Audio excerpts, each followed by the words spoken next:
Welcome back, brothers and sisters. I am Braden. This is Langley Outdoors Academy, and thank you for stopping by.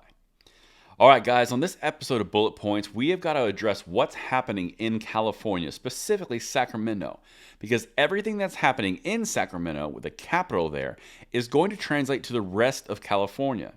Now, we don't even know what happened in the situation in Sacramento. We don't know who was involved. We don't know anything involved at all. There's tons of details. One person's been arrested as of the filming of this video, but the bottom line is no details are known. And yet that has not stopped the assemblymen, assemblywomen, and assembly people in California from introducing 40 more gun control measures for consideration in their state legislatures. How can you possibly understand what to make steps if you truly believe gun control is the answer? How could you possibly understand where to go forward if you don't even know where you are? It's not possible unless you are bent on an ideological mission, and it has a lot more to do with getting rid of guns versus the actual solution to the problem. It's pretty clear. But I'm going to walk you through this because this is important. Everything's linked in the description box below per usual. Let's get it. Now, dozens of gun control measures slated for California legislative session following Sacramento situation. Okay, that's what I just said as the intro, but check this out because this gets really interesting where they go.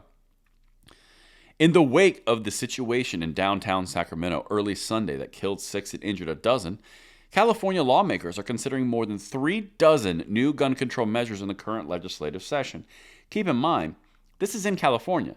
They have extreme risk protection orders. ARs are illegal there. They've got mag bans in place. They have waiting periods. They have background checks universally. They have background checks on ammunition.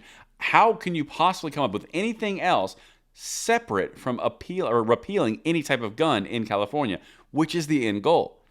Check this out, because the regular players in California are coming out. Quote, "I think we have too many people in denial," said Assemblyman Phil Ting, Democrat, San Francisco. What they want is for guns to have more rights than people. Well, that's just stupid. What we make sure is all rights of Americans are preserved and protected from people who are zealous ideologues, such as yourself. Now, this is also the same guy who has extended the definition of who can report an extreme risk protection order or a red flag law in California from just the individuals, families, and law enforcement to, well, now teachers, well, now clergymen, well, now girlfriends or boyfriends. It just is a non-ending list. It's a slippery slope. This guy's the one that's always doing it. So, of course, he's going to jump right in, and he has his own bill in this little myriad of attacks, but let's keep going. Ting has introduced a new bill that would allow victims of gun violence to file a civil lawsuit against gun manufacturers. Same road New York has done. The problem is the PLCAA and the federal legislation prevents that from happening. But they have this little fixation on being able to sue the gun manufacturers out of existence, even though it's not their fault. They don't do it with car manufacturers, and they also don't do it with what were those pharmaceutical companies who have the exact same protections. Just saying, you never hear about that, do you? All right, so let's keep going. Other law enforcement agencies, like Santa Clara County District Attorney's Office, have focused on more aggressive enforcement of existing gun control measures, like so-called red flag laws and gun violence restraining orders, which allow courts to seize weapons from someone who's a danger to themselves. Now, keep in mind, Rob Bonta, the District Attorney General there, he literally has said the gun control is not working. This red flag law system isn't working because it's like 29,000 people behind because they just don't have the money. But they passed the laws.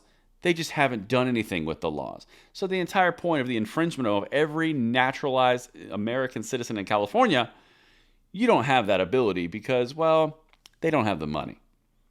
This whole thing is a sham, and that's why I'm hitting it, because it really is just kind of gross.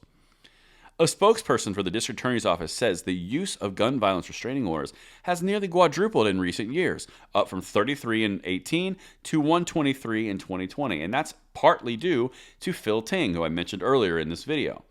You have that type of rise and that type of growth on extreme risk protection orders. Are you wondering why we're concerned that anybody can make this up if a girlfriend could do it, if a boyfriend could do it, if a specialized person that has no name or anything could do it to you? Or a teacher, or a clergyman, anybody who passes you on the street. Do you not see how this is an issue? Because it's rising exponentially every year, just as we said it was going to. But let's keep going, because that's kind of Phil's idea. There are 40 new gun control bills in this year's legislative session, according to McKelly. But whether or not any of them would make us safer or less vulnerable to shootings like Sundays is a matter of debate. That's because this situation that happened in Sacramento, I think we're going to be pretty surprised, or some will be surprised. Most of us won't be surprised what that actually turns out to be, because the breadcrumbs and where I'm looking and seeing, it sounds very much like a specific subset of the population that is prone to causing these kind of issues in a criminalized environment. That's all I'm going to say. Now, here's the quote. That's the debate that's going to take place in the legislature between those who advocate for greater gun control and those who advocate for defending the Second Amendment, he said. So now the Republicans, or at least the conservatives or Second Amendment advocates in California, now have to go on a defensive, let's just say a defensive posture to fend off 40 new gun control bills, all based on nothing known in the situation, but at least something had to be done. Like I always say on this channel, it's better to do something than nothing, even though something is going to do nothing, but at least we did something. That's what I've got for you on today's bullet points. Let me know what you guys think, and I'll see you tonight at the 9 p.m. segment. I'm Braden. See you later.